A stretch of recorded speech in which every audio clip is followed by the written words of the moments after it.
یہ ایک ایسی جامع اور عام دعا ہے کہ اس کو انسان کو اپنا وظیفہ بنانا چاہیے۔ سواری پہ سوار ہو رہا ہو تب، کسی نئی جگہ پر جا رہا ہو تب، نئے شہر میں داخل ہو رہا ہو تب، کوئی نیا کام شروع کر رہا ہو تب، ہر اس موقع پر جبکہ انسان کسی نئی چیز میں داخل ہو رہا ہو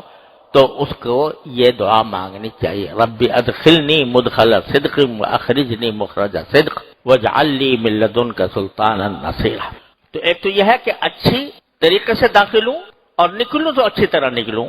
اور آخر میں یہ کہ واجعل لی من لدنک سلطانا، مجھے اپنی طرف سے ایک طاقت عطا فرمائیے، قوت عطا فرمائیے۔ جب بھی انسان کسی جگہ پر جاتا ہے، داخل ہوتا ہے، تو اس جگہ پر داخل ہو کر فائدہ اٹھانے کے لیے کسی طاقت کی ضرورت ہوتی، کوئی طاقت چاہیے۔ آپ فرض کرو کہ کسی ہسپتال میں داخل ہو رہے ہو تو اتنی طاقت ہونی چاہیے کہ بھئی وہاں تک پہنچ جاؤ، اتنے پیسے ہونے چاہیے کہ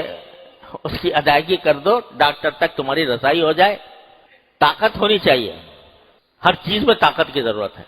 لیکن کوئی طاقت اس وقت تک کارآمد نہیں ہوتی جب تک کہ اللہ جل جلالہ کی مدد اس کے ساتھ شامل نہ ہو۔ بڑا کاریل جوان ہے،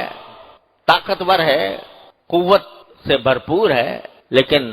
اللہ جل جلالہ کی توفیق نہ ہو تو وہ اس کی طاقت بیکار ہے، کوئی فائدہ مند نہیں ہو سکتی۔ لہذا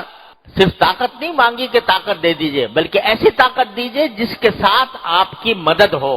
یہ سکھا دیا، اس میں اللہ تعالیٰ نے یہ سکھا دیا کہ کبھی بھی اپنی طاقت پر اکڑو نہیں۔ وہ طاقت تمہاری جسمانی طاقت ہو، ذہنی طاقت ہو، علمی طاقت ہو،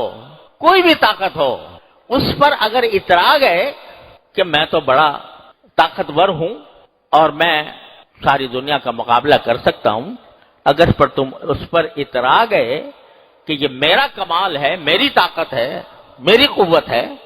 تو وہ قوت اور طاقت سب ہوا ہو جائے گی، اس وقت تک کارآمد نہیں جب تک کہ اللہ جل جلالہ کی مدد نہ ہو۔